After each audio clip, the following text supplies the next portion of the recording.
Então, pessoal, boa tarde de novo a todas e todos. Então, vamos lá. É meio chato, né? Como a gente estava falando agora, tem que voltar à aula online. Bom, mas a princípio será só essa, né? Assim, vou fazer os 10 dias de isolamento aí, quarta-feira que vem, espero já estar de volta, assim. Parece que nem adianta testar de novo, né? Muito, porque se testar de novo vai dar positivo, mas não é que você tá com, enfim, não entendo muito bem disso, mas não é que você tá com o vírus, é que você tá com o anticorpo, né? Então, parece que o protocolo é esse, é esperar 2 dias e voltar. 2 dias não, 10 dias. Mas enfim, vamos lá. Eu pensei em, assim, cancelar a aula de hoje, né? Mas eu achei também que não custava nada a gente fazer uma aula online meio sem compromisso, assim, né? Não precisa ficar até o final, enfim, vamos vendo, vamos conversando. É, porque assim, eu quero falar algumas coisas de logaritmo, né, assim, continuando a discussão da semana passada, né, de logaritmos e de exponenciais também. E, e depois a próxima coisa que a gente vai falar é polinômio de Taylor, que é assim, que é meio que mudando um pouco de assunto, né, assim. Então, não sei, vamos vendo como se desenrola. É, porque de repente nem vale a pena começar polinômio de Taylor hoje, né? Assim, aí qualquer coisa a gente faz polinômio de Taylor semana que vem. Aí depois disso, polinômio de Taylor é uma aula, assim, porque não é muita matéria, mas é uma discussão bem importante, eu acho, porque a gente vai retornar àquela coisa que quer dizer melhor aproximação. E depois disso, a gente vai começar a falar de derivada no Rn, tá? Que é a parte super legal. Todas as partes são super legais, né? Mas essa particularmente legal, beleza? Então vamos vendo, assim, vamos falando de logaritmo, aí não é muita coisa. Aí de repente a gente começa por nome de Taylor hoje um pouco a falar ou não, tá? Vamos vendo aqui. Estão me ouvindo bem, né? Eu tô meio fanho ainda, como o Rodrigo disse, mas acho que dá pra estar na boa, né? Não, tá ótimo, som. Beleza. Então eu queria falar um pouco da derivada, né, da função exponencial, né, daquela. A gente, na semana passada, a gente falou da construção da função exponencial real, né, só recapitulando, a partir, vamos dizer assim, da modelagem de um comportamento de variação, né, que era aquele, para cada acréscimo na variável independente, cada acréscimo linear, né, cada coisa que a gente soma, cada valor acrescentado, vamos dizer assim, na variável independente, isso acarreta a multiplicação por uma constante na variável dependente. E o que é importante é que essa constante, pela qual a variável dependente é multiplicada, depende só do acréscimo, né? E não do valor de x, por exemplo. Beleza?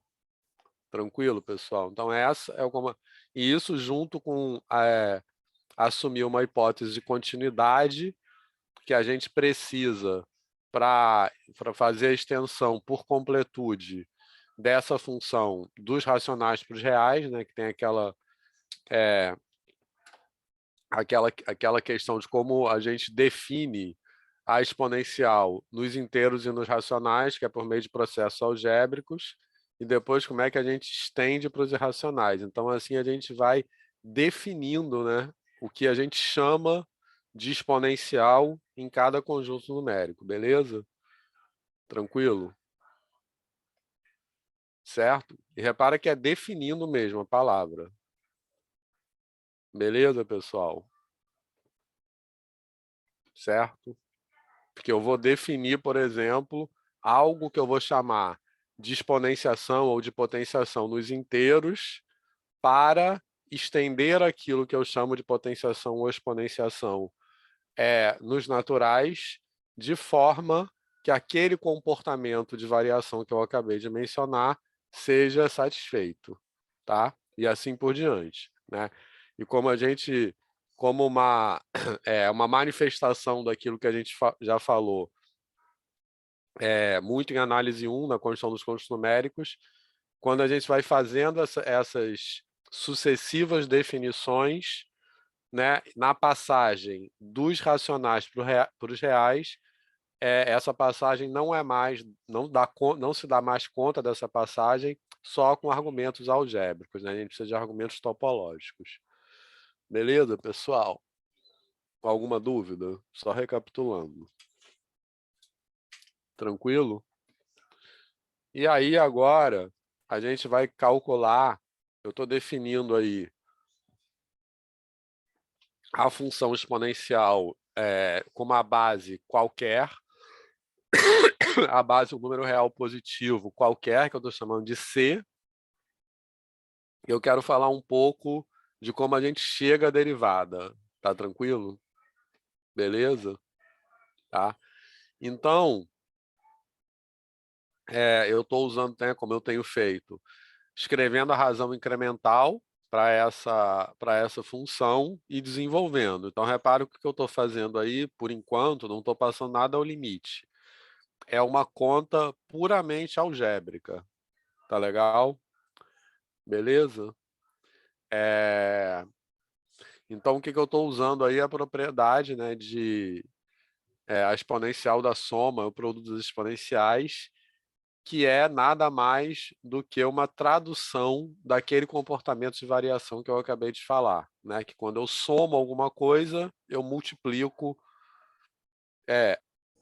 o resultado por uma constante. Tranquilo? Beleza, pessoal? Então, com isso, eu chego nessa expressão aí, certo? Beleza? Então, agora, aí teria várias abordagens possíveis, né, para a gente continuar aí. Como é que a gente... Porque a questão agora aqui é o seguinte, como a gente chega no número E, tá legal? Isso é uma coisa que também que eu não vou, assim, a princípio, me aprofundar muito, a gente poderia até fazer isso, mas é porque, enfim, uma questão de escolhas também. Mas um caminho possível, né, a gente tem várias definições para o número E, mas, no caso da derivada, qual é o papel dessa constante, né, do número E? É aquela que faz aquele limite que aparece ali, né, nessa conta algébrica que eu fiz da razão incremental, esse limite ser 1. Tá tranquilo? Beleza? Porque repara só, o que que a gente teria olhando para essa conta aí ainda? Vou falar meio informalmente aqui, tá? É aquilo que eu tenho feito sempre, de desenvolver essa razão incremental de uma maneira puramente algébrica, sem passar nada de limite ainda, tá? Que é aquilo que a gente já conversou, uma questão, enfim, de como a gente manipula isso. Mas se a gente passar o limite aí, repara só, o que que vai acontecer? Esse limite que eu vou passar nessa razão incremental é um limite com h tendendo a zero, concorda? Tá? Então, do ponto de vista do limite, o valor de x é fixo, né? A variável do limite é o valor de h, tá? Porque esse limite ele serve, né, para calcular f' de x num ponto x fixo, beleza? Tá? Então, do ponto de vista do limite, x não está variando, o que está variando é h, tá beleza? Então, quando eu passo esse limite, né, nessa razão incremental, o que que eu vou ter? O que que eu teria aí? Se eu souber que o limite daquela expressão que está ali aparecendo entre parênteses, limite quando h tende a zero, de c elevado a h menos 1 sobre h, existe, tranquilo? Então, do ponto de vista desse limite, aquele c de x é uma constante, então ele pode ser colocado para fora, tá legal? Desse limite. Então, o resultado e o resultado daquele limite ali, limite com h tendendo a zero de C elevado a H menos 1 sobre H é um valor constante, é um número, tranquilo? Que depende só de C, tá? Depois eu vou mostrar uma tela do GeoGebra, quer dizer, posso mostrar agora também, que ajuda a entender isso. Mas vê se fez sentido isso que eu estou falando.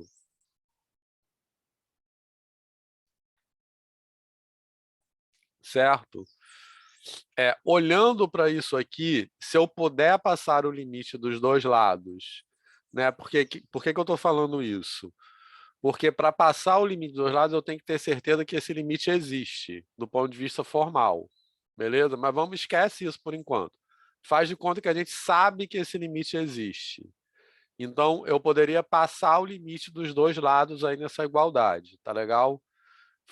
Podendo fazer isso, que conclusão eu chegaria? Vê se faz sentido isso.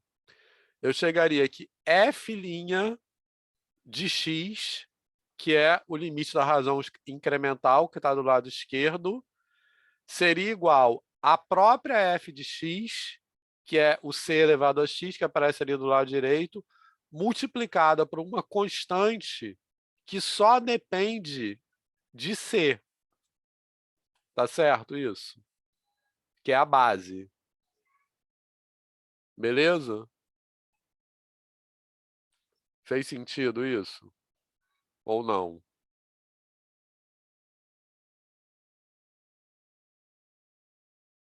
Sim? Pode repetir, Vitor, por favor? Tá. Nessa hora que era bom poder escrever. Mas enfim, olha só. Tá, estão vendo essa igualdade aí? Sim. Sim. Então, olha só. Como eu disse, do ponto de vista formal, para passar o limite aí, eu teria que saber de antemão que esse limite existe, tranquilo? Certo? Mas eu estou pedindo para vocês para abstraírem dessa parte. Faz de conta que a gente sabe, né? Eu não demonstrei, não tem nenhuma garantia que o limite de C elevado a H menos 1 sobre H existe quando H tende a zero. Mas faz de conta que esquece, tá? Faz de conta que existe. Tranquilo, pessoal? Tá? Então, o que que eu tenho? Eu tenho o quê? Limite de f de x mais h menos f de x sobre h, que é f' de x é igual a c de x vezes o limite, quando h tende a zero, daquele negócio que está entre parênteses. Ok, João? Show, entendi. Peguei. Beleza? Uhum. Certo? Na verdade, eu vou fazer isso aqui, que não dá, nem dá tanto trabalho. Vamos subverter. Ô, Vitor, só uma duvidazinha simples ali. Esse C, ele pode assumir o valor um? Até pode, né? Assim, mas não teria muita graça, entendeu? Não, eu tava vendo ali a derivada ali, isso daria, zeraria ali, né? Então, é, não tem um impedimento assim algébrico, né? Desse C Aham, assumir o valor um, aham. mas é, ele pode, mas, assim, pode, mas então seria constante, não teria muita graça, como eu disse. Deixa eu só fazer isso aqui, rapidinho. Aí, esse equation entende LaTeX, mas ele é meio chato.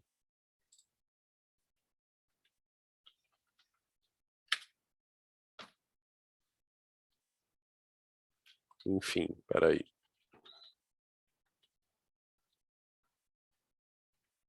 Pronto. Deu certo porque eu queria. Pronto, assim fica melhor de ver. Peraí. Pronto, olha só. Então, olhem para... Na verdade, peraí.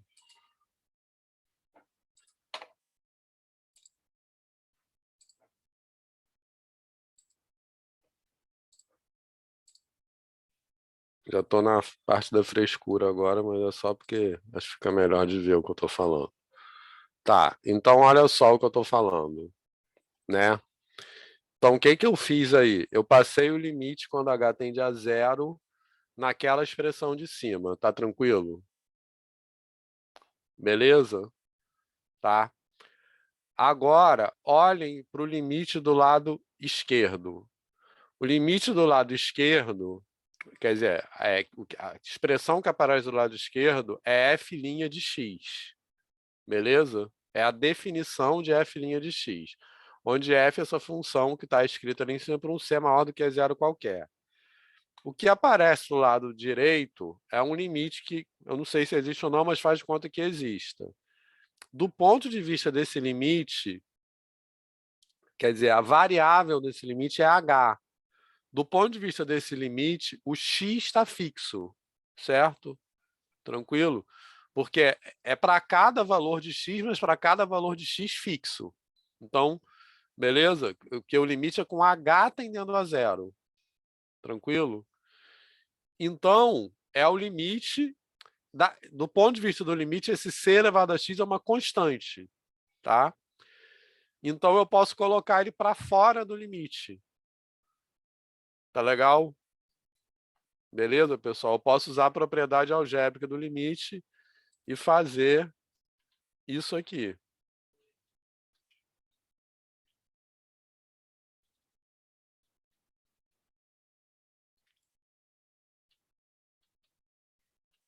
Pronto, agora ele não deixa eu fazer o que eu quero, mas tudo bem.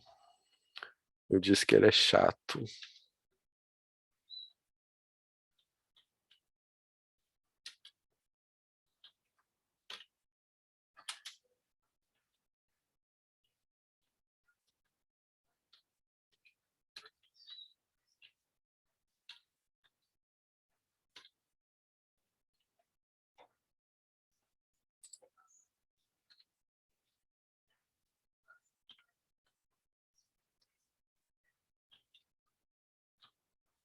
Quem sabe tech aqui? Hein? Eu sei um pouco só. Tá. Essa parte com limite eu mexi muito pouco também. Tá. Beleza. Vamos lá.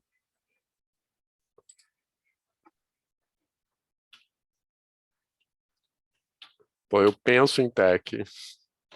Mas olha só.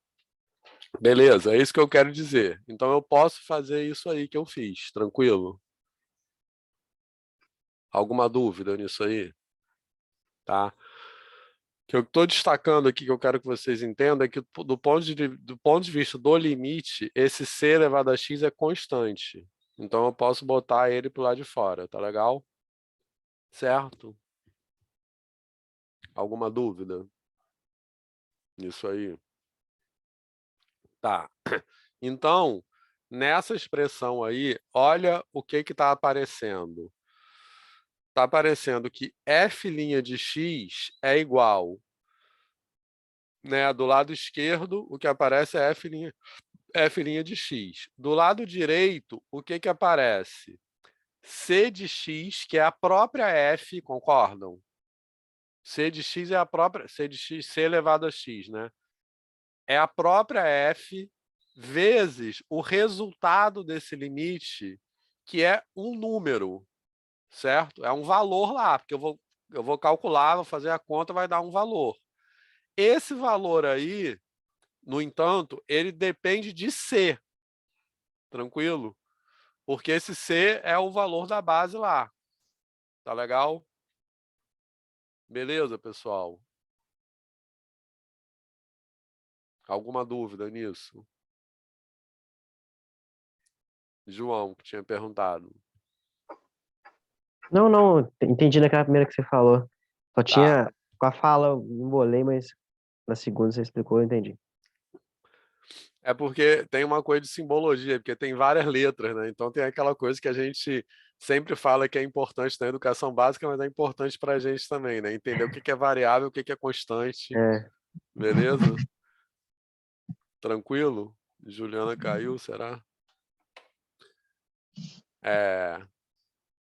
Certo, pessoal. Tá?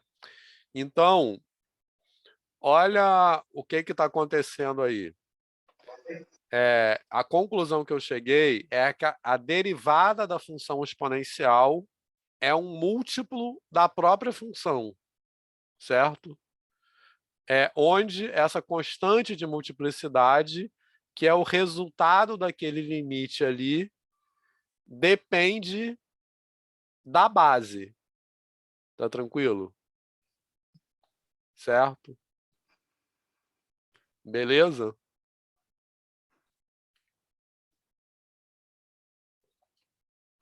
Ah, Ju, tô Então, apresentando sim. Ah, desculpa, Vitor. É porque eita, a Ju perguntou, você falou que agora, tinha caído. Ela sim, mandou agora que eu mensagem. vi.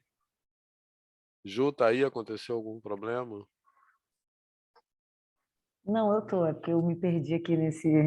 Eu ainda não me acostumo com esse Zoom. Mas Pois voltou, é. voltou pra mim. Eu também, mas tá vendo então a apresentação? Agora eu. Gente, eu só tô vendo 6 pessoas aí, não sei se tem mais, espera aí. Não, tem mais gente. Agora que eu tô deixando o chat esse aqui aberto, pronto. Beleza, pessoal? Tá legal? Então, uma maneira de pensar, que teria toda uma discussão, tem vários caminhos possíveis, mas repara que isso que eu acabei de falar, né, a conclusão que a gente chegou é que se f é a função c elevado a x, então f' de x é igual a uma constante que depende de c, posso pensar, o resultado daquele limite, eu posso chamar de um k índice c, vezes a própria função f de x, tá legal? Esse resultado não é surpreendente com a nossa construção da função exponencial, né? Porque ele expressa, num sentido infinitesimal, aquele comportamento de variação que foi a base para a gente construir a função exponencial. Tá legal? Beleza? Né? Que a variação, né? No caso, a taxa de variação instantânea, que é a derivada, é um múltiplo do próprio valor. Tá legal? Beleza? Carlos, quer falar?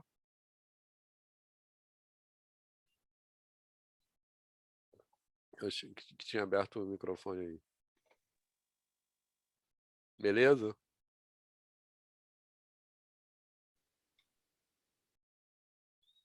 Tranquilo isso, pessoal? Tá? Então, uma maneira de pensar é o seguinte, que eu tenho, depois o Rodrigo tinha perguntado, eu esqueci de atualizar esse PowerPoint lá, né, assim, mas já vou atualizar de novo, que vou botar essas modificações aqui. Então, olha só, então, a conclusão que eu cheguei até agora é essa. F' de x é igual a f de x vezes uma constante que só depende de c. Tá legal? Beleza? E essa constante, depois eu vou mostrar daqui a pouco um GeoGebra que dá uma interpretação geométrica assim, mais concreta disso, tá? Então, uma maneira de pensar agora, como é que aparece o número E, né? O número E pode aparecer de vários lugares possíveis nessa história, certo? Mas uma maneira possível dele aparecer agora é pensando que eu posso, como essa constante, que é o resultado desse limite, depende da base da exponencial, eu posso procurar a base para a qual esse resultado é 1. Tranquilo? E isso é o número E. Tá? E aí isso é consistente com essa definição aqui do número E, que apareceu agora, né? Opa. Que é essa definição como limite, tá certo? Porque repara só, isso que apareceu aqui do lado esquerdo aqui agora, né?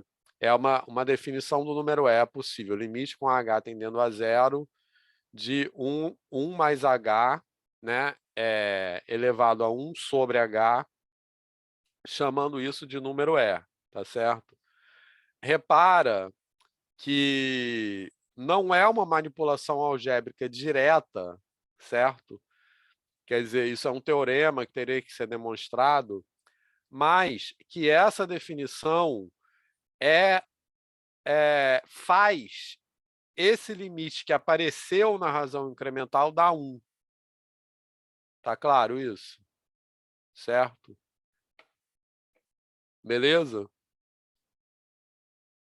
Tá? Como eu falei, não é uma manipulação algébrica direta, exige uma aplicação cuidadosa e delicada das propriedades de limite, mas o que eu estou fazendo é como faz de conta que, pensando intuitivamente, se eu pudesse passar desse limite que apareceu ali igual ao número E para o outro, manipulando algebricamente, eu chegaria naquilo, estão vendo? Só que não é uma manipulação algébrica, como eu falei, porque envolve propriedade de limite. Tá beleza, pessoal? Rodrigo. Vitor, então, nessa perspectiva, como a gente ainda não viu esse teorema, a gente utilizaria como definição esse segundo limite, né? Limite de E elevado a H menos 1 sobre H igual a 1. Não, como definição do número eu estou, assim, o caminho mais fácil seria usar o primeiro limite, Sim, entendeu? mas a partir do que a gente está pensando aqui, dessa constante ser igual a 1, Uhum. utilizaria... A isso, essa constante ser igual a 1 seria um teorema, entendeu? Ah, entendi. Tá, Tipo assim, seria uma construção possível, tá? entendi. Mas depois eu posso até completar as demonstrações aí nesse PowerPoint, que eu não botei. Mas o que eu estou falando é o seguinte. Um caminho possível seria o seguinte. Por um lado, eu aplico a razão incremental, eu aplico a definição derivada pela razão incremental e chego àquela conclusão ali, beleza, Rodrigo? Uhum, sim. Tá, aí ponto. Aí eu defino o número E como aquele primeiro limite que apareceu agora, o de cima, Ah, tá? entendi. Certo? Aí eu provo que, como teorema, que definindo o número E como aquele limite lá, certo? Então, O aquele outro segundo limite limite ali dá 1. dá 1. Tá, entendi. Então, o primeiro desse de baixo aí, desses dois de baixo, certo? Seria uma definição de E e o segundo seria um teorema. E como corolário desse teorema, se eu tomo a função exponencial com base E, então a derivada da função exponencial é igual a ela mesma. Entendeu? Boa, entendi. Seria uma possível organização. Ficou claro para todo mundo isso, pessoal? Certo? Ô, Beleza? Vitor, esse primeiro limite aí que você colocou como Uhum. isso é uma definição que você colocou aí, né? Isso. Na Tá, verdade, essa definição eu teria que provar que esse limite existe também, tá? tá. Tudo bem. Quer dizer, na verdade, tem toda uma discussão envolvida aqui, porque eu teria que provar que esse limite existe, o limite de 1 mais h elevado a 1 sobre h, que essa parte não é muito difícil, tá? Mas eu teria que provar que esse limite existe, que eu provo que ele é limitada e monótona para h suficientemente pequeno, não é tão difícil. Aí esse limite existe, beleza. Não sei que número é esse, tá? E aí eu chamo esse número de um valor qualquer, certo? Que é chamado pelo número, essa letra E, né? Que é, enfim, que é a letra que se usa normalmente. Mas o fato é que eu provo que aquele limite existe. Aquele limite tem vários limites escritos aí, sabem qual é que eu estou falando? Agora, é o 1 mais h elevado a 1 sobre h. Eu provo que esse limite existe, certo? Aí batizo esse limite com uma letra, né? Que ele é um número real, certo? E aí o teorema é: tomando-se esse número como base da exponencial, então eu vou ter que a derivada da função vai ser igual à própria função, porque aquele outro limite ali vai ser 1. Tá certo? Beleza? Tá fazendo sentido, Rodrigo e outro Rodrigo? Sim, sim. Agora sim. Tá? Então a ideia é essa. Não, tá fazendo sentido, só tô concatenando aqui. Esse H tende a 0 mesmo por esse número CE, né? Isso. Tem duas, na verdade, tem duas, essa expressão aí, ó, limite com H tendendo a 0 de 1 mais H elevado a 1 sobre H, tem duas expressões equivalentes, né, assim, que é ou isso ou 1 mais 1 sobre H elevado a H quando H tende a infinito, entendeu? Ah, então, era essa a minha dúvida só. Então é isso É mesmo. porque é uma mudança de variável, entendeu? É Tipo equivalente. assim, você chama K de 1 sobre H, digamos. Aí eu vou ter Ah, limite com K tendendo a infinito. Então essas duas são equivalentes, aí é uma equivalência que é só mudança de letra mesmo, entendeu? beleza, lembrei, Mas lembrei. as duas aparecem como definição de E, né? Uhum, Porque uma é tendendo a 0, a outra é tendendo a infinito, beleza. entendeu? Certo?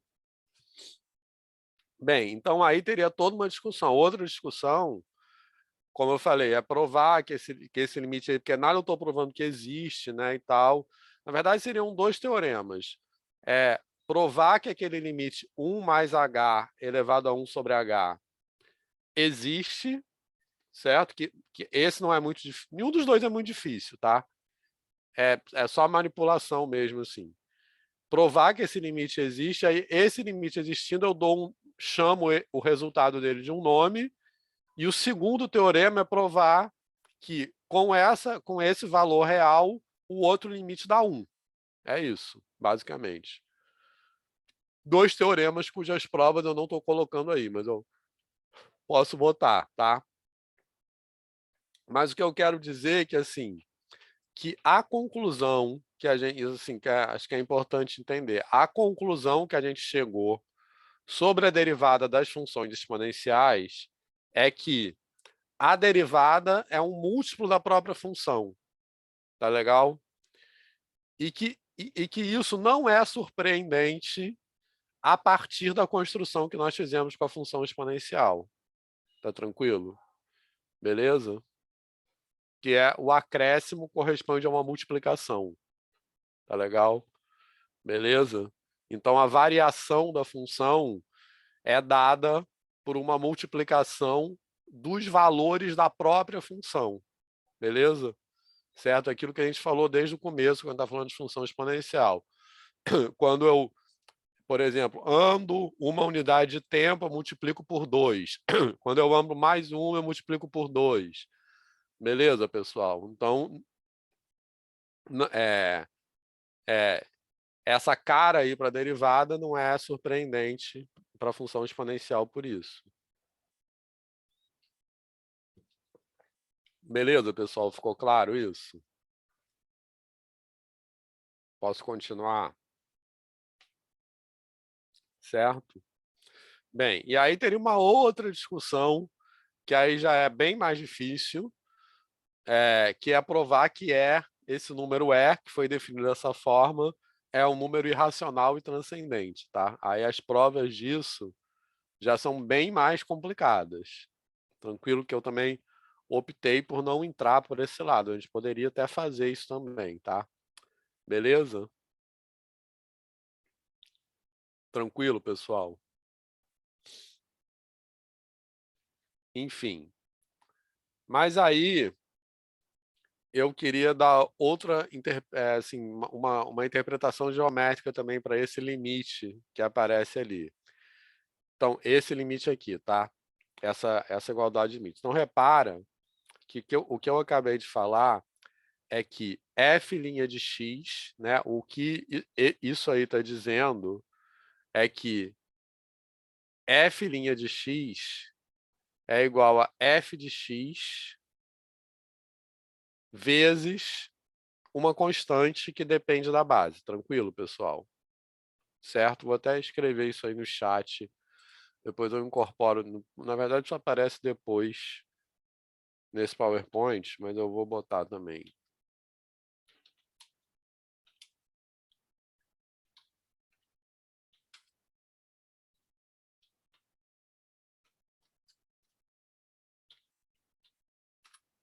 Tranquilo, pessoal? Esse negócio aí que eu escrevi no chat. Todo mundo viu, tá?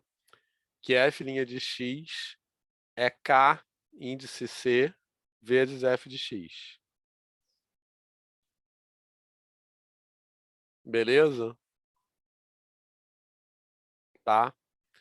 E o que é um número E? O número E é um valor real escolhido, vamos dizer assim, convenientemente para que esse K índice C seja igual a 1.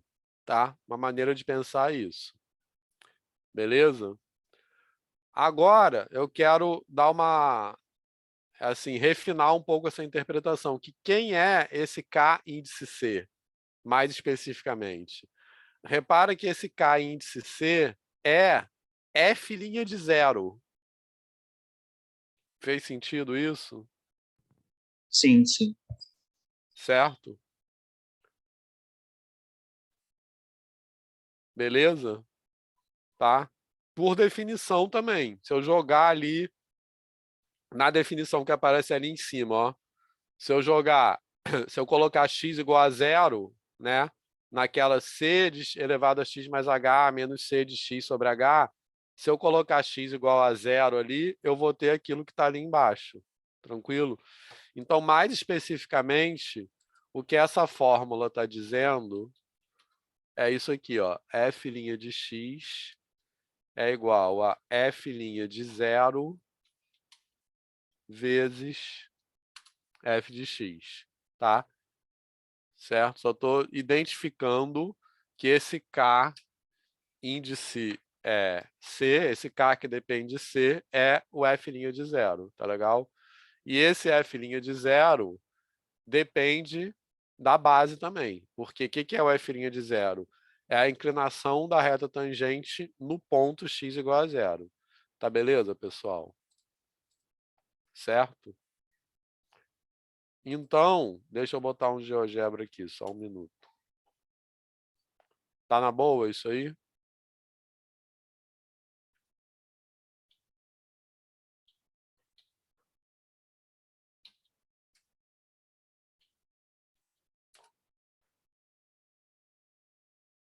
Alguém não entendeu essa interpretação aí?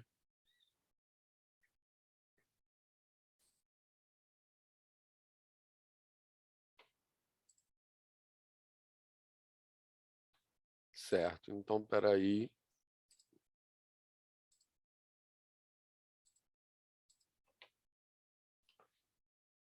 Então essa tela aí é para ajudar a entender essa definição, tá?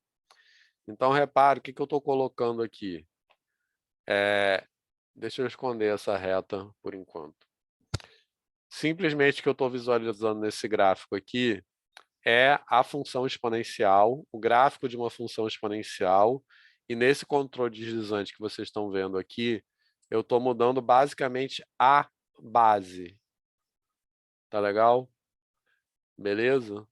Então eu estou pegando uma base menor, né? Eu coloquei base igual a com 1, que é aquilo que eu estava falando. 1 não tem problema nenhum, temos de calcular a derivada, né? Só não tem graça, que daria uma constante. Poderia ter colocado valores menores do que 1, tá? Porque aí vai inverter o crescimento, mas é porque eu quero chamar a atenção para o que acontece para bases próximas do número E, tá? Então, reparem que eu estou fazendo aqui, tá? Aumentando, modificando o valor da base e vendo o que acontece com o gráfico da função. Tá tranquilo? Beleza? Então, conforme eu vou aumentando o valor da base, repara só o que vai acontecendo ali. O pedaço do gráfico que fica na parte negativa do eixo X vai ficando mais achatado. Tá legal? Beleza? Porque o que eu estou fazendo?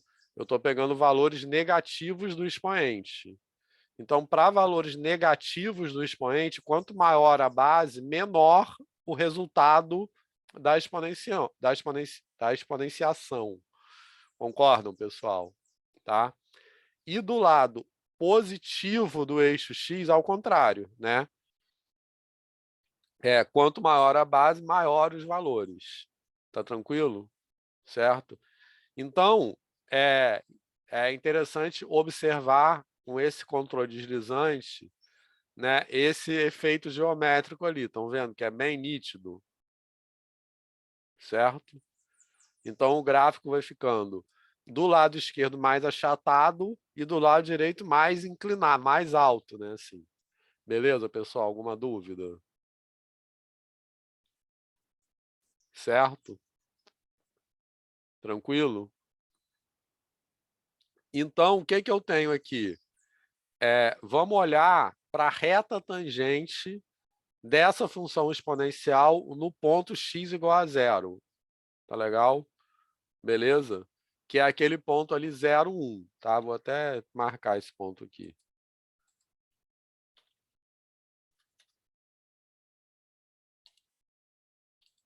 Beleza, pessoal? Tá? Então, olhem para esse ponto aí, 0, 1, no gráfico da função. Certo? Reparem que quanto maior o valor da base da exponenciação, certo? Mais inclinada a reta tangente vai ficar nesse ponto. Beleza? Tranquilo? Tá? Agora, o que é o número E, segundo a interpretação que a gente acabou de falar? O número E é o valor correspondente à base que faz essa inclinação no ponto x igual a zero ser exatamente igual a 1. Tá legal? Por causa daquilo que está escrito aí no chat. Beleza? Porque aquele cálculo que eu fiz da derivada me diz que f' de x é igual a f' de zero vezes f de x. Tá beleza? Então, eu estou procurando, né, procurar o número E, né, nessa interpretação geométrica, significa procurar o valor da base, né, e ao mudar o valor da base, eu estou mudando a inclinação ali naquele ponto, significa procurar o valor da base de tal forma que essa inclinação seja exatamente igual a 1. Fez sentido isso? Sim, sim. Certo? E agora eu vou desenhar essa reta aqui, ó. Até mais legal, peraí. Chegar mais perto aqui.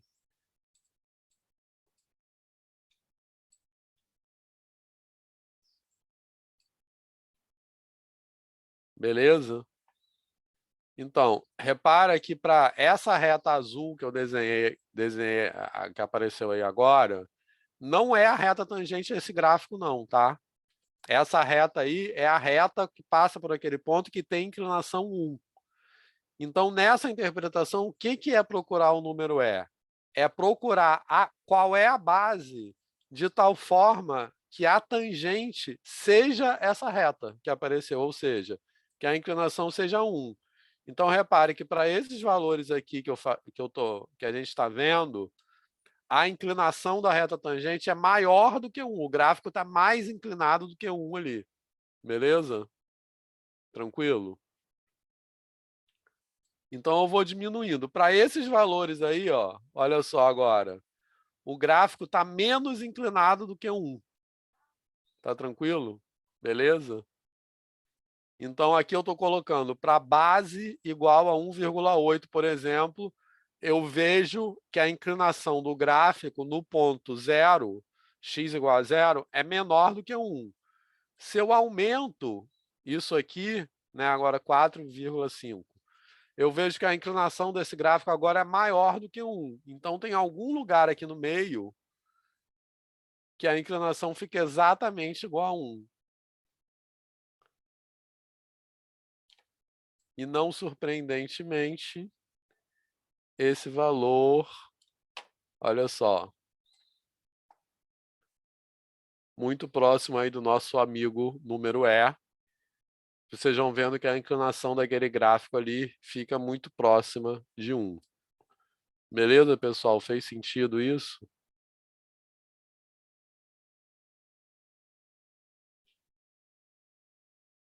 Tranquilo?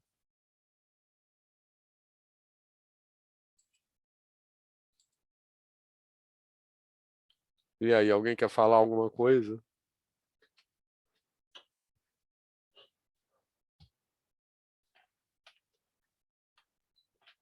É muito bacana, né? Porque faz a gente começar a investigar, né? Que número é esse? Que Isso. número é esse, né? O E a partir... objetivo... Fala, pode falar, Não, Rodrigo. porque, enfim, a gente não chega e mostra, olha, é esse número aqui. Não, dá uma É, interpretação geométrica, e a partir dessa interpretação a gente também pode utilizar aproximações, isso. né? Ver quem está em cima, quem está embaixo, e aí tentar encontrar um meio termo, né? Exatamente, isso aí. E a partir daí a gente poder mostrar, Hum, enfim, que número é esse. isso. Bacana. Eu sempre gosto de fazer coisas desse tipo, né? De você explorar aproximações mesmo informalmente, né? Como é o caso que eu estou aqui. A ideia é você ir buscando esse exercício aqui, né? É análogo àquele de você aproximar pi com barbante, tá? Não é uma aproximação que eu vou demonstrar formalmente e tal, mas é uma aproximação assim que eu posso ir brincando com ela, digamos assim, beleza? Tranquilo, que eu sempre gosto desse tipo de coisa, né? Da gente ir explorando enfim, as aproximações numéricas diferentes da natureza.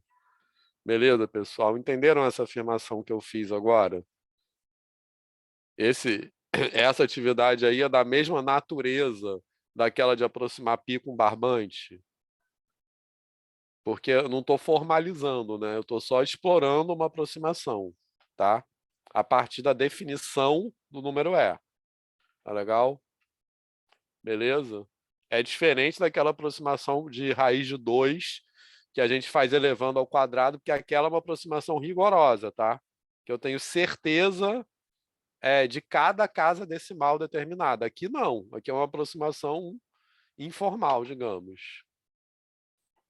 Mas isso não quer dizer que ela não seja válida como exploração, tá?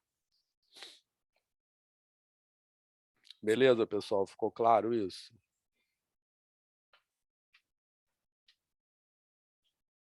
Sim? Alguém já tinha visto isso em algum lugar? Não, nunca. Tá. E fez sentido?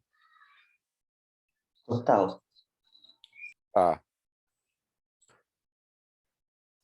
Essa frase que eu falei agora das aproximações informais e formais pode cair na prova, né? Tá? Então vamos voltar para o PowerPoint.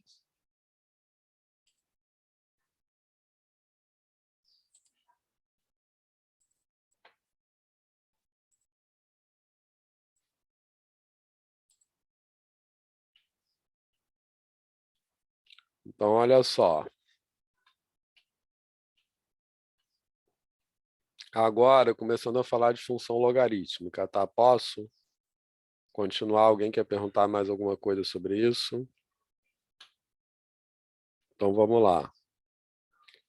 E aí, né, a função exponencial, como a gente já mostrou, na verdade, foi um dos teoremas que eu botei nesse PowerPoint aí,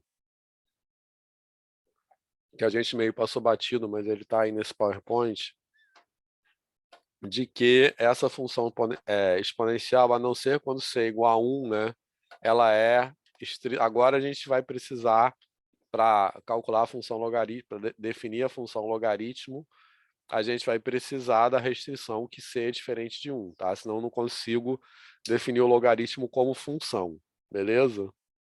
Tranquilo? Agora, só para definir a função exponencial, não preciso dessa restrição. É só, não tem graça. Para a função logaritmo, sim, tá? Beleza? Tranquilo? Então, aí tem várias coisas para falar sobre função. Eu adoro logaritmo, como eu falei, e acho que é um assunto bem importante assim para a gente pensar como a gente explora o logaritmo no ensino médio, né? E porque eu acho que é de uma forma muito ruim, né? E parecida com trigonometria, que é um monte de fórmula e a gente explora muito pouco o significado das coisas nesse sentido. Beleza? É, então, no ensino médio, eu acho que é muito importante destacar, né? Eu vou botar aqui a definição de função logaritmo, né? Como eu falei agora, assim, acrescentando a restrição que c tem que ser diferente de 1, mas ao falar de função logaritmo, né? Ou de logaritmos, dá muita ênfase a esse negócio que está escrito em azul aí no meio, tá certo? Beleza? Que isso aí está dizendo? Que o logaritmo nada mais é que o expoente de uma exponenciação. Tá beleza? Certo? E eu acho que posso estar errado, vocês podem me corrigir, mas eu acho que até isso, muitas vezes, no ensino médio, não fica muito claro para os alunos, né? Que o logaritmo é o expoente, simplesmente isso. Tá legal?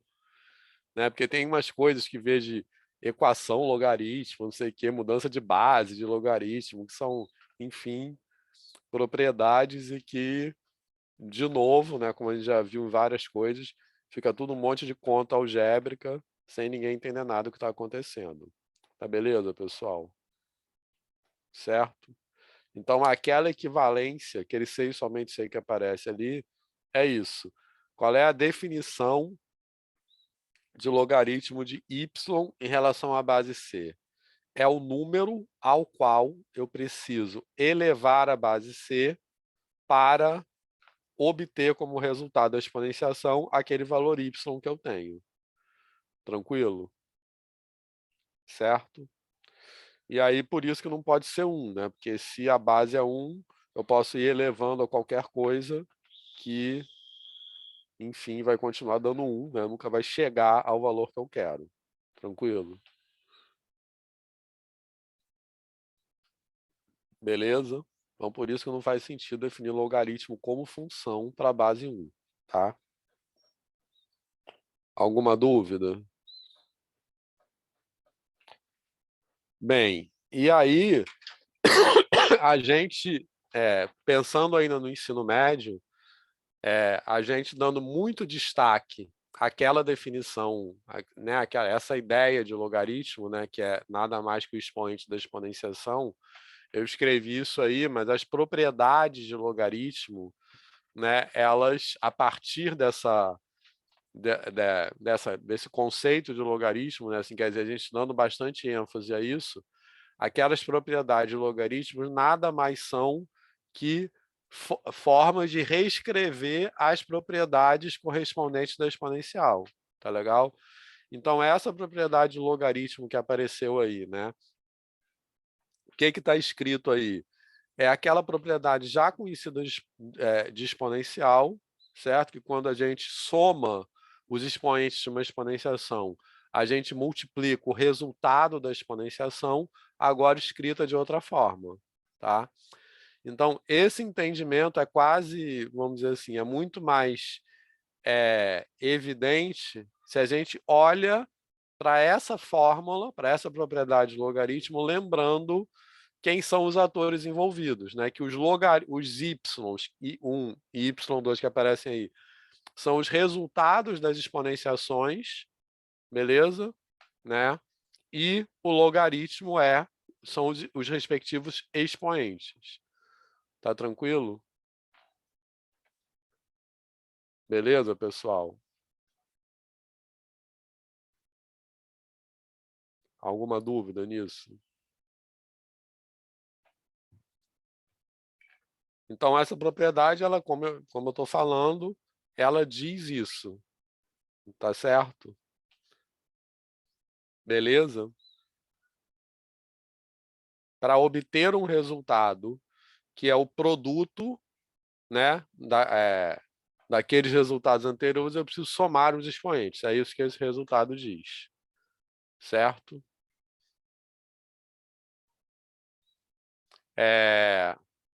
Bom, aí uma coisa também. Alguém quer falar alguma coisa sobre ensino de logaritmo na educação básica?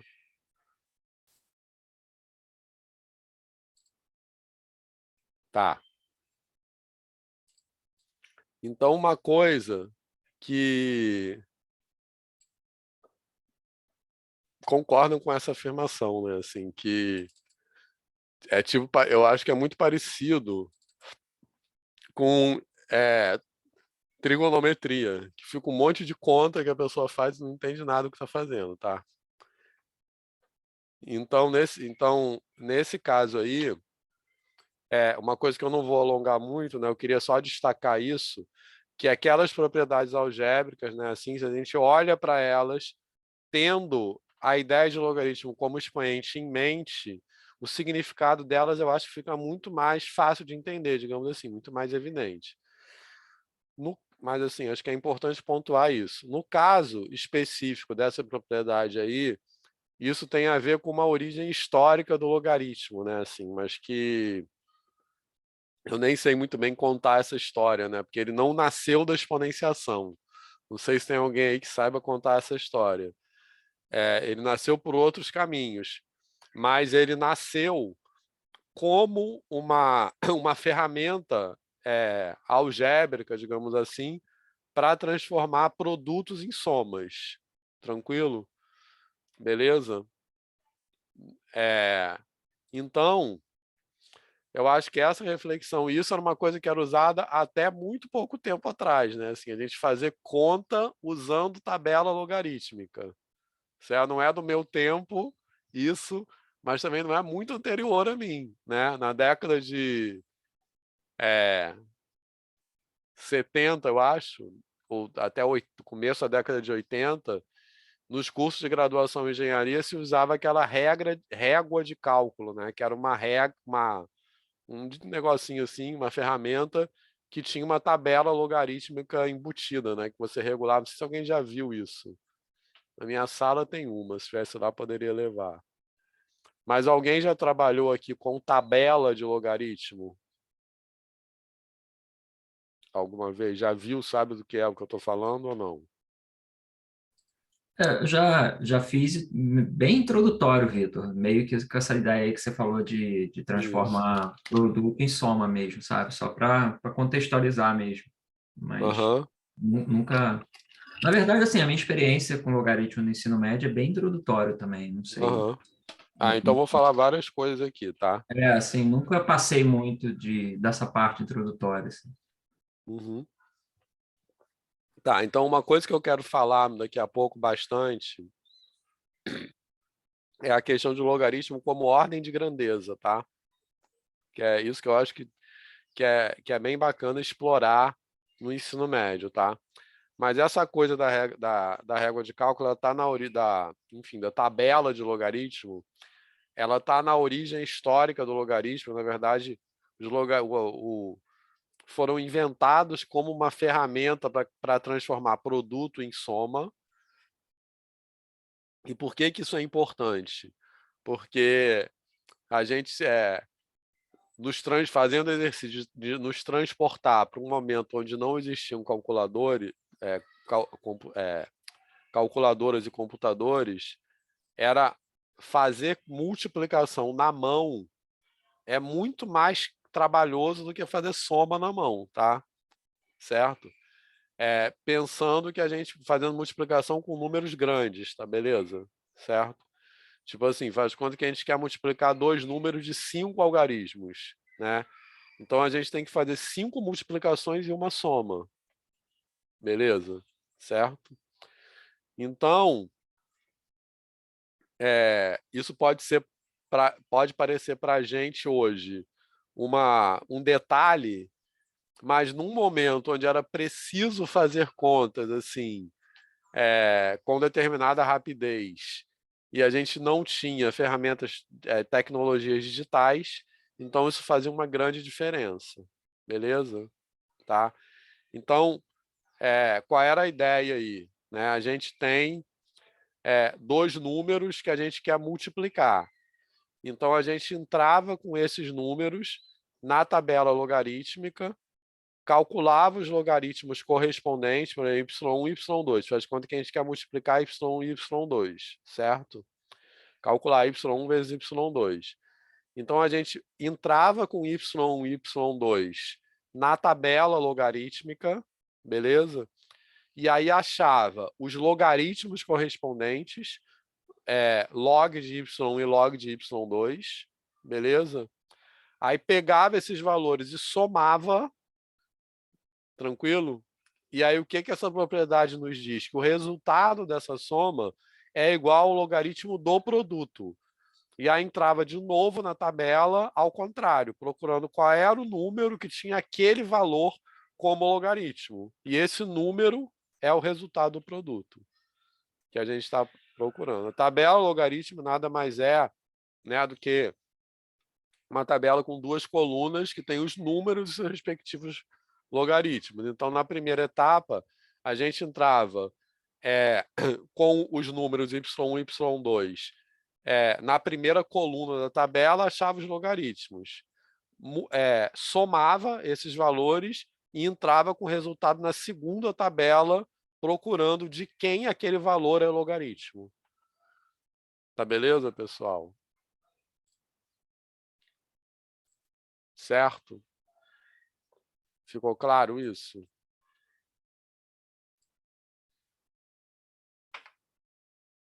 Então, acho que isso é interessante, só para a gente pensar como coisas que são detalhes para a gente hoje, tendo ferramentas digitais, nem sempre foram assim, tá?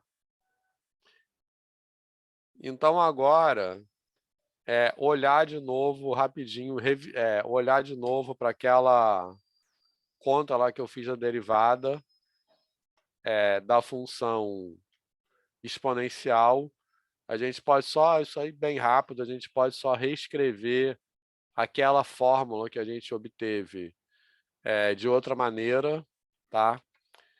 Que é o seguinte, tendo esse limite aqui, ó, que eu vou fazer aí simplesmente o seguinte, a gente já sabe que f' de x, se f de x é igual a e elevado a x, então f' de x é igual à própria e elevado a x, tá legal?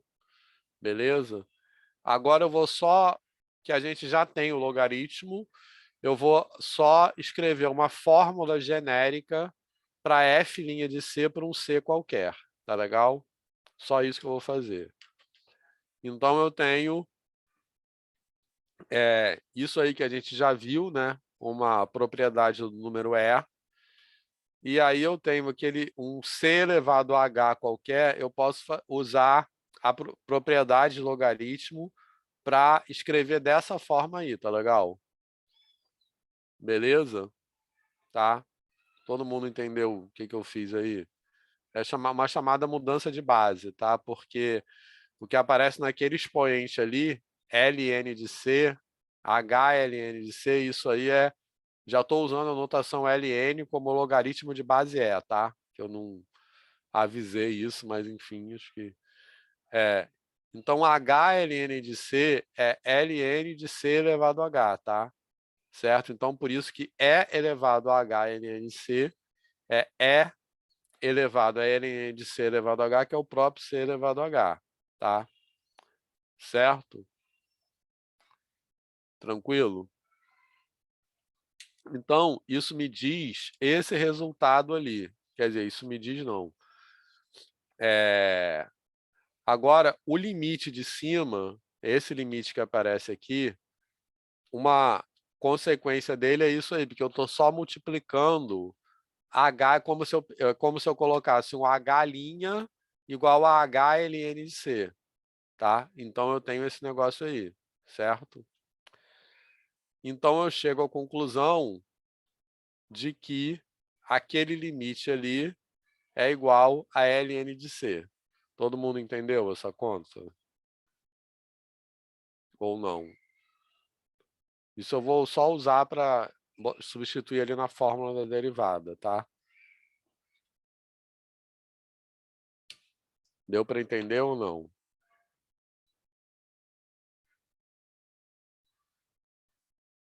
Sim. Esse limite aqui é uma consequência do anterior, como se eu estivesse tomando um H' igual a HLN de C. Esse ln de C é uma constante. Então, quando H tende a zero, esse H' tende a zero também. Então, por isso que esse limite aí também é 1. Certo? Agora, se esse limite é 1, olhando agora para o que eu tenho no denominador, aquele é elevado a HLN de C é o próprio C elevado a H, tá? Então, eu vou ter isso aí. E aquele ln de C que estava no denominador, eu passo para o outro lado, digamos assim. Tá, alguma dúvida?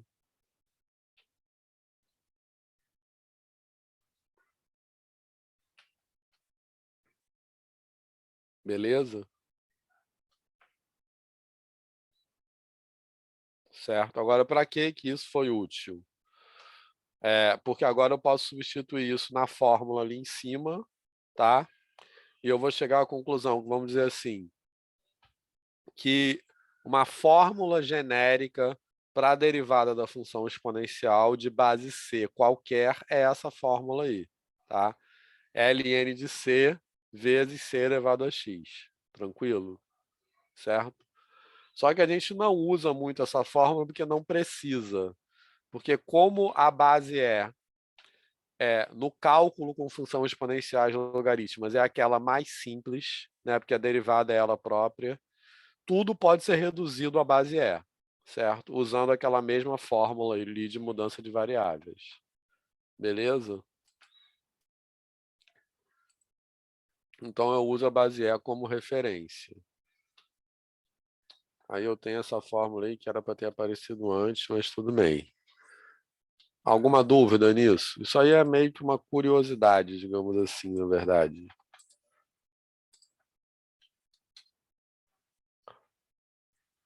Tá legal?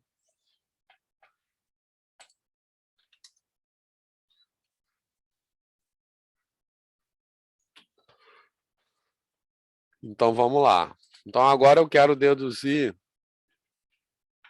a derivada da própria função logaritmo. Tranquilo? Certo?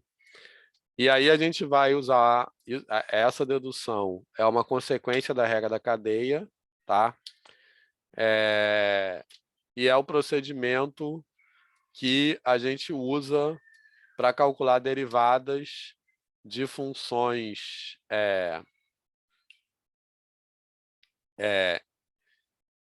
inversas, né? Que a gente usa bastante assim. Simplesmente a gente vai observar o seguinte: se a gente definiu o g como a função inversa da, da exponencial, né? Então e eu estou chamando de f exponencial de g logaritmo, então eu vou ter esse negócio aí, tá certo? Beleza? Tá? Então, aplicando a regra da cadeia, então eu vou ter f' de g de x vezes g' de x igual a 1. Tá certo? Beleza? Então eu vou ter, agora só fazendo uma conta ali, eu vou ter g' de x igual a 1 sobre f' de g de x. Agora, pelo que eu acabei de deduzir, como f é a função exponencial, então f' de g de x, eu só substituir a fórmula da derivada da função exponencial que eu acabei de deduzir, tá? Então, a fórmula genérica da função logaritmo, da derivada da função logaritmo deduzida dessa forma, é essa fórmula ali. Eu substituí c elevado a g de x nessa última passagem, né? Aquele c elevado a g de x é igual ao próprio x, tá certo? Beleza? Porque g é a função logaritmo de base c. Tranquilo? Então, eu vou ter x ln de x. Beleza? E no caso, aí eu esqueci. Não, tá certo. Então, essa fórmula aqui é a fórmula genérica que a gente deduz assim para a derivada da função logaritmo, beleza? De base qualquer. E quando eu tenho a base E, quando eu coloco E no lugar de C, quando eu escolho a base E como base, então eu tenho ln de C, ln de E, no caso, vai ser igual a 1, certo? Beleza? Porque é o logaritmo da base em relação à própria base. Então, eu vou ter, na função logaritmo de base E, a derivada é a nossa conhecida 1 sobre x. Beleza, pessoal? Então, eu estou usando a regra da cadeia aí. Certo? Alguma dúvida?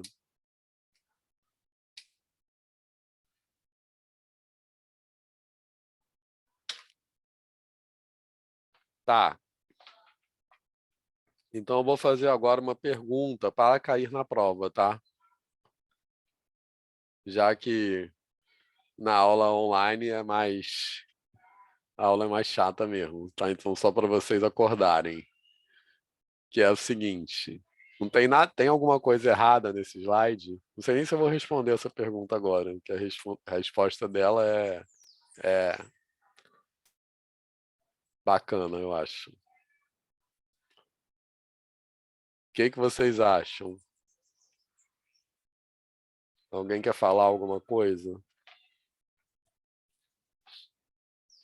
Essa conta aí que eu fiz, repara que a gente chegou à conclusão que é aquela conclusão que a gente chega nos cursos de cálculo mesmo, tá? Que g' de x é 1 sobre x, né? A derivada da função logaritmo é 1 sobre x, essa fórmula que é bem conhecida.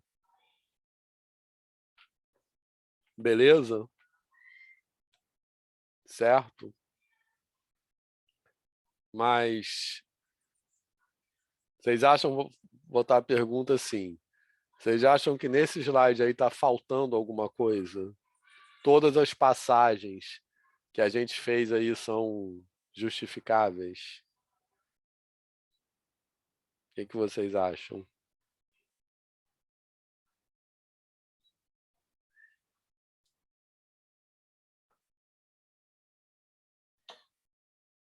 Então, posso não responder essa pergunta e isso cair na prova?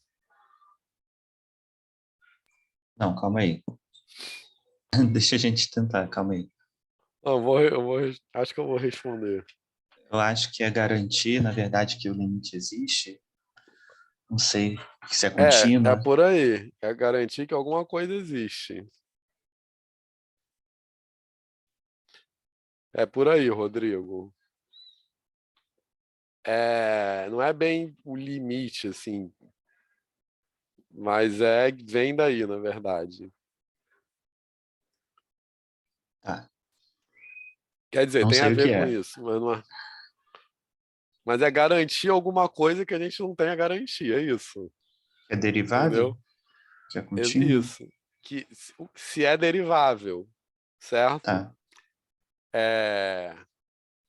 Que na verdade é o seguinte, a gente mostrou que a função exponencial é derivada. A gente mostrou assim, meio acochambrado também, porque a gente omitiu alguns teoremas, algumas demonstrações, beleza? Mas a gente sabe que a função exponencial é derivável, de certa forma. Tranquilo? Beleza? Sim. Mas, então, isso aí está garantido. Mas a gente não sabe se a função logaritmo é derivável, tá?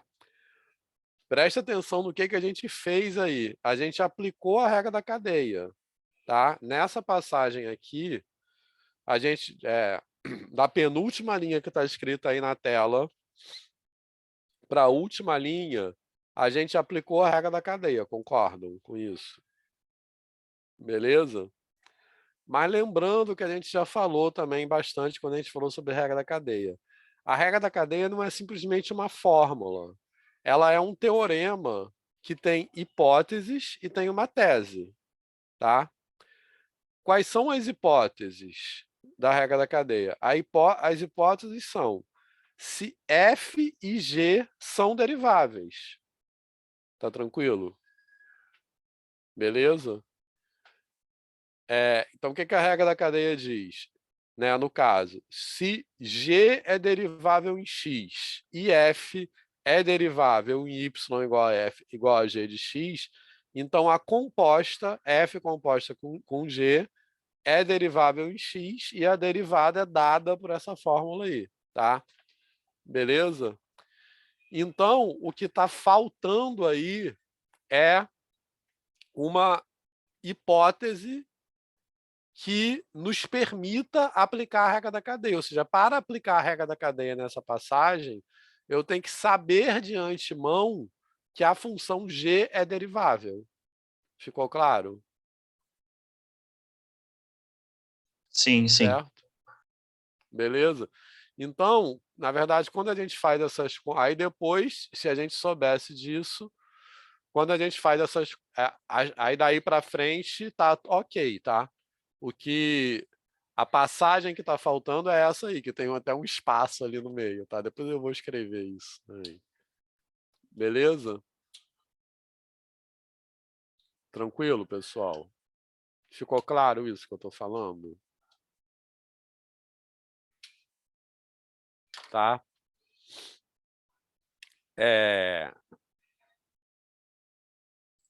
Então, a gente está aplicando a regra da cadeia de uma maneira assim, formalmente errada, porque está faltando uma hipótese, e de uma maneira meio ao contrário, né? Quer dizer, que normalmente a gente conhece a derivada de f e a derivada da g e aplica a regra da cadeia para conhecer a derivada composta, certo? Aí eu sei que a composta é x, beleza, então eu já sei que a composta é derivável, certo? Então aí eu estou usando a derivada do resultado da função composta que eu já conheço para deduzir a derivada da g. Mas a regra da cadeia não me permite fazer isso diretamente, certo? A menos que eu já tivesse uma garantia de outro lado que a g seria derivável. Ficou claro isso? Isso, agora pode colocar na prova. Ficou claro isso? Todos concordam com o Rodrigo, que ele falou ali, agora pode colocar na prova.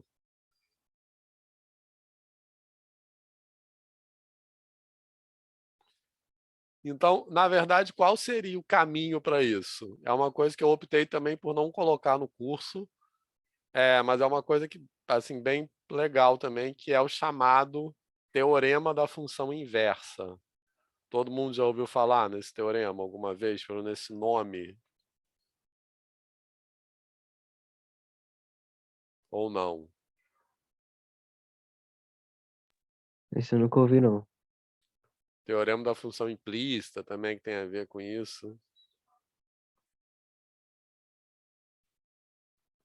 Pois é, o teorema da função inversa é o teorema que fundamentaria essa passagem. Todo mundo entendeu, assim, eu não vou dar o teorema da função inversa aqui, só comentar, mas o que eu quero que vocês entendam é qual é o furo dessa passagem. Tá legal? Por que eu acho que é importante entender isso? Porque é entender que a gente está usando a regra da cadeia aí de uma maneira mecânica, tá? De uma maneira, tipo assim, só como se fosse uma fórmula, certo? Sem considerar que ela é um teorema que tem hipótese e tese, tá? Beleza? Então, o mais importante que eu queria nesse momento é entender esse furo. Todo mundo entendeu isso? Qual é esse furo? Certo? Tá, então é para botar na prova. Agora, Então, como eu estava falando, teorema da função inversa, que é o que preenche esse furo. Beleza? Certo? Eu fico pensando nessas coisas, tipo assim, poderia dar um curso de análise 3, análise 4, que tem um monte de coisa que não dá tempo de falar aqui. Enfim, mas o que é o teorema da função inversa? O teorema da função inversa diz exatamente o que a gente quer saber aí, que é o seguinte, ele garante que se a função f, uma função f, é derivável, e na verdade mais que derivável, é de classe C1, num determinado, precisa dessa hipótese também, tá? Ser de classe C1, né? Que é aquilo que a gente já falou, né? Ser derivável e ter derivada contínua. Beleza? Certo? Então ele diz o seguinte: se uma função f num ponto x0 é derivável com derivada contínua e a derivada diferente de zero, tá beleza? Então, a sua inversa é derivável e a derivada é 1 sobre a inversa da outra. É 1 sobre a derivada da outra, que é o que aparece aqui, ó. A derivada da g é 1 sobre a derivada da f, tá? Só que a gente chegou a essa conclusão que a derivada da g é 1 sobre a derivada da f com uma aplicação indevida da regra da cadeia. Então, a gente não pode ir pelo caminho regra da cadeia. O caminho que a gente iria ali é o caminho função teorema da função inversa. Tá legal? A regra da cadeia é uma acostambração, no caso. Beleza? Certo? Então, ele vai dizer isso. Que a derivada da... Estou tendo 1000 ideias aqui. Fico falando e tendo ideias. Né? Que se f é derivável num ponto x0 é de classe C1, ou seja, derivada é contínua, e o valor da derivada é diferente de zero, beleza? Então, a função inversa, que no caso seria g, também é derivável no ponto y igual a f de x, e a derivada da g é 1 sobre a derivada da f, no ponto correspondente. Beleza, pessoal? Ficou claro? Certo? Então, agora uma pergunta antes do intervalo, só para, enfim, saber se vocês estão acordados. Que é o seguinte, nesse teorema que eu falei, por que eu preciso da hipótese que eu falei, a derivada tem que ser diferente de zero? Certo? O que eu acabei de falar? O que eu falei na hipótese desse teorema? Eu tenho que ter f' de x, tem que existir, tem que ser contínua no ponto, tem que ser diferente de zero, para a função g poder ser inversível, certo? Então, por que eu preciso que ela seja diferente de zero? Senão você teria 1 sobre 0, né? Isso. Então, qual é um exemplo disso? Uma função que vocês conhecem muito, que ela é invertível, mas a derivada é zero, e aí quando você inverte, a função inversa não vai ser derivável, porque ela teria uma derivada infinita no ponto. Qual seria? Muito conhecida.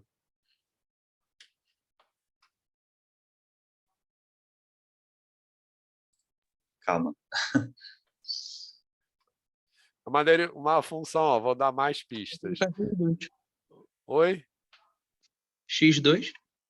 Não, porque quase lá, porque x2 não é inversível. Entendeu? Mas é praticamente isso. Eu quero agora que ela seja inversível. Tranquilo? É uma função bijetiva, mas que tem derivada igual a zero, num ponto. Qual é? Carlos? Raiz de X. Não, raiz de X não pode, né? Ser. Não. Não. Mas vocês estão quentes. Volta para o x2. É o X3? Com x, x3. Isso, x3. Quem falou? Débora? Isso. Perceberam? x3, ó. Certo? x3 não é o teorema da função inversa, não se aplica. Porque x3 é uma função derivável beleza? Invertível, tranquilo? Beleza? Só que quando eu inverto a função x3, eu vou ter raiz cúbica de x, tá? No ponto x igual a zero, né, que é a derivada da x3 seria zero, eu teria uma derivada infinita. Então, a raiz cúbica de x não é derivável no ponto zero. Perceberam? Porque ela tem como se tivesse uma reta tangente, seria vertical. Então, não tem derivada. A derivada seria infinito. Beleza, pessoal? Ficou claro?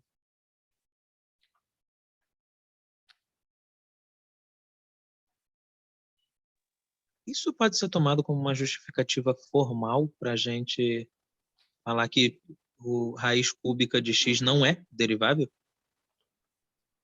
A justificativa, na verdade, a justificativa formal disso precisa de menos, na verdade, não, né? Porque esse teorema, ele não garante que não é derivável, tá?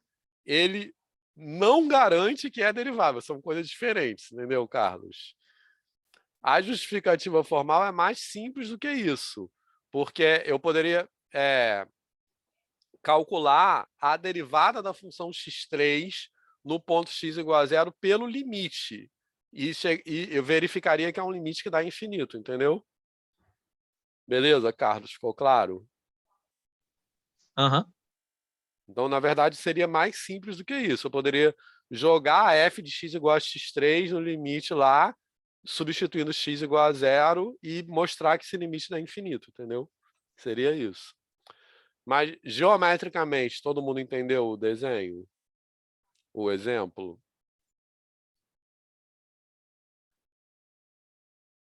Sim?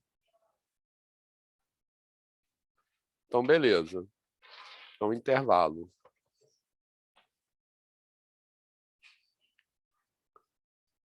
Ai, gente, esse negócio é um saco. 10 minutos, né?